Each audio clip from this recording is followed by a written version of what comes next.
Hi, my name is Morgan and welcome to my channel.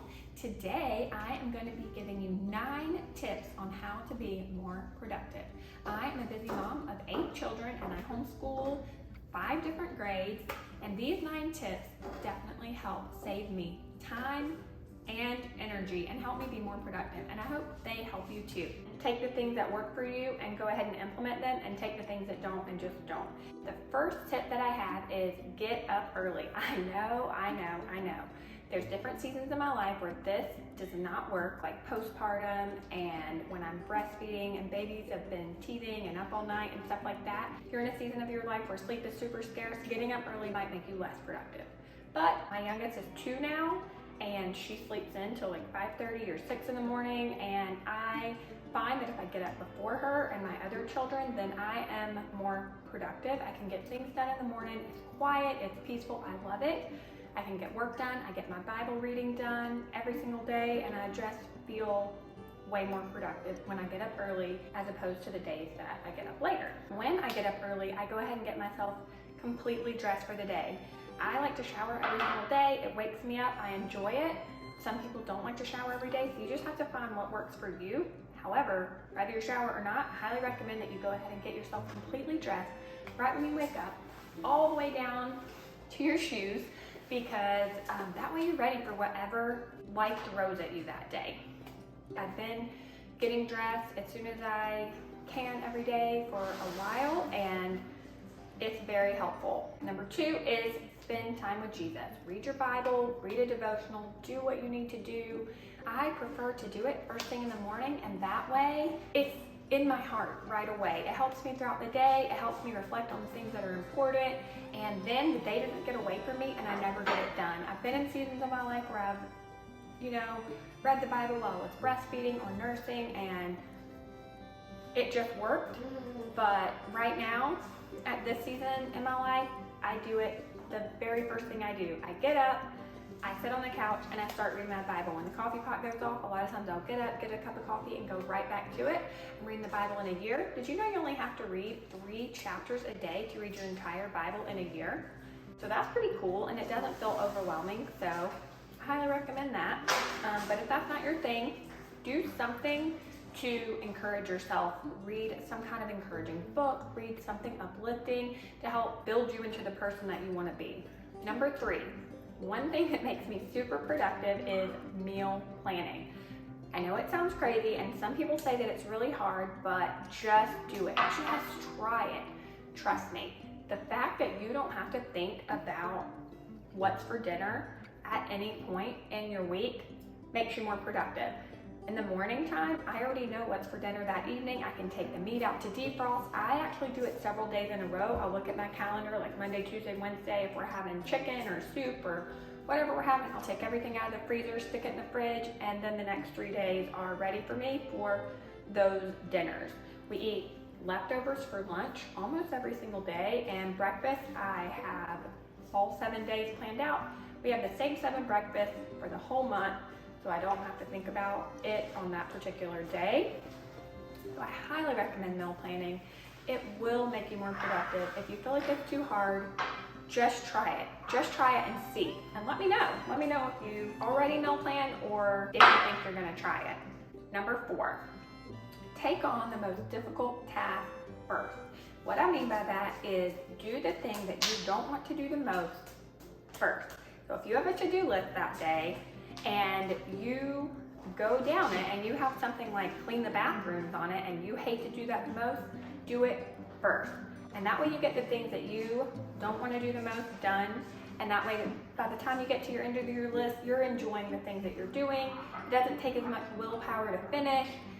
It's just a good idea all around. I apply that to all areas of my life, including homeschool, cleaning, cooking, meal prep, all those things. It definitely helps. Number 5 is give your children some kind of routine or schedule. Kids thrive on routine. Kids love knowing what's expected. If you have children, you know they like to ask you a million questions. If they know what to expect, they're going to ask you less questions because they already know. For example, we have a weekly routine, we have a daily routine, we have a lunchtime routine. We have a nighttime routine. We have a breakfast routine. We have routines built in everywhere.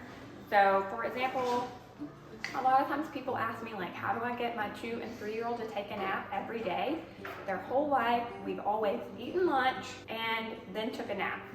They know when we sit down to eat lunch, as soon as we get done, they're gonna go and take a nap. It's not even a question. They don't even ask, do I have to take a nap today? They know. As soon as lunch is over, we're gonna go upstairs and we're gonna lay down and go to sleep. My little 2-year-old will know that when lunch is over, she'll start asking for her passy and blankie so that she can take it upstairs and go to sleep. She looks forward to it. She only gets her passy and blankie when she sleeps at this point. We haven't started breaking her passy yet, but you know, when we get ready to start doing that, we always move the passy to only when you're sleeping. So that's where we are now. Putting things in your life into routines and schedules helps so much. I've definitely done schedules in my life where I've tracked every single thing down to 30-minute increments, and everybody knows exactly what they're going to be doing. I've had it written down for every person in my house at different times, and that worked for a season. Right now, my kids, I have an 8th grader and a 10th grader. I've set into place their school routine. They know exactly what to do. They know they start every day with 2 hours of math, and then they move right along to writing and language arts, and then reading and vocabulary, and they know exactly what is expected of them every day. So they just move right along to that. I don't have to kind of push them along anymore. They know, and they move right to it. If you guys want more videos on our routines and schedules, let me know, because I could talk about routines and schedules forever. Number 6 is the 2-minute rule. So the 2-minute rule is basically if something takes you less than 2 minutes, go ahead and do it. I find that sometimes that needs to be shortened down to like the 30-second rule. It just depends on what's going on in your life and how you're doing. So if you're in the middle of homeschooling and something is going to take you 2 minutes, 2 minutes can completely throw off a kindergartner from whatever you guys are doing. So you can't really stop for 2 minutes and do something. But I do find that if you're putting a dish in the sink and the dishes in the dishwasher are dirty, you could go ahead and rinse it out and put it in. It takes less than 30 seconds, super quick. At different times in my day, when it's in the afternoon, if there is a bunch of stuff that's like on the counters and I need to take it upstairs, I'll just go ahead and take it all the way upstairs. If it's during the day and I'm in like the getting ready to start my homeschooling or in the middle of homeschooling, I'll set that stuff on the stairs for me to take upstairs the next time I go. You just have to figure out what works for you, but I highly recommend that you just constantly be doing the things that you need to do instead of putting them off. Another example is I'm potty training. My little girl's pretty much completely potty trained, but I still have to go into the bathroom with her every time and help her. So when I'm in there, I can refill the toilet paper holder, I can wipe off the counters, I can wipe off the toilet because I have a 3-year-old and a 5-year-old boy, and the toilet always needs to be wiped off. So there are little things that you can do throughout your day so that they don't build up, and that way you can be more productive in that way. Number 7 is declutter some every week. So don't like to call myself a minimalist, but I'm pretty close to being a minimalist. I started decluttering over 5 years ago, and when I started, it wasn't in hopes and dreams of becoming a minimalist at all. But that's just the natural progression of things. As I was decluttering, I was really loving the clear spaces and the extra time I had, and the less time I had to spend organizing and cleaning up and straightening and stuff like that. And I just kept decluttering more and more and minimizing more and more, and it just has helped me so much. I have so much more time now. I can't even explain the difference of the stress level that I have now versus 5 years ago when it came to cleaning. So I highly recommend that you declutter a little bit. If you don't want to declutter, then at least make a place for everything. I'm highly pro minimize versus organize, but there are some spaces and some things that I do have to keep plenty of, like homeschooling materials and things like that. And I do think that if you're going to have it, it's best if you have a place for it. Set yourself up for success so that it is easy to clean up. If you have a place for everything, then when it does come time to pick everything up and clean everything up, everything just naturally goes where it's supposed to go quickly, and it makes cleaning up easier and faster. My number 8 tip is use a planner. I've used digital planners and I've definitely used hard copy planners. Hard copy is my favorite, but digital planners do come in handy when you need to share things with your husband, and I do that. I'll put things that he needs to know about in my digital planner and share it with him so that he can be up to speed with what's going on in our life, like dentist appointments and stuff like that. But I love, I love looking at the entire month at once and being able to see everything that I have here. And then I like to, flip to the weekly part and be able to write more in-depth things there. So I really do enjoy that. As far as planning, I do feel like it makes me more productive. I actually try to look at my planner every single day, and that way I know what's happening that day. I know what's happening this week. I know what's happening this month. It gives me like a clear head, I guess you would say. Like I don't have to think about it or wonder. I know what's coming. I'm not surprised with anything. In order to make that work though, you do have to write things down in your planner. I've definitely been in seasons of my life where I have my planner, I carry my planner, but I don't write things down in my planner that I should, and that is not good. So make sure if you're gonna use a planner or buy a planner, because they're not really cheap anymore, that you actually write things down in it and utilize it. Number 9 is my last productivity tip, and it is make a list. Make a list of all the things that you need to do. I keep an ongoing list in my phone of things we need for the home, of groceries we run out of, things I need for homeschool, books I need to order for homeschool, things like that. Once I write them down, they can disappear out of my head and I don't have to store them there anymore.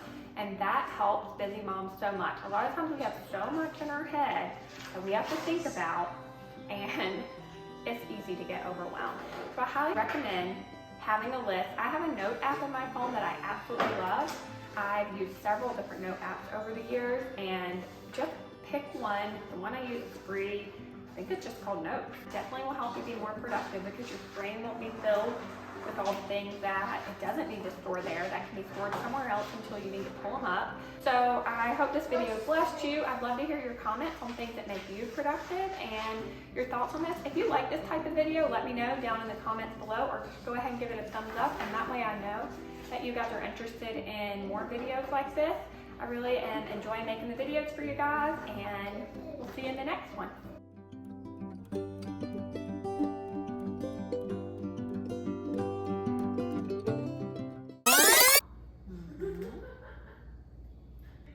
Sit down. Wait. Okay. Okay. Are you gonna sit still? Okay. Sit down. Eddie. Okay. Okay. Okay. Okay. Okay. Okay. I have everything written down here. I had it in a list in my phone, but I'm recording with my phone, so I had to write it down.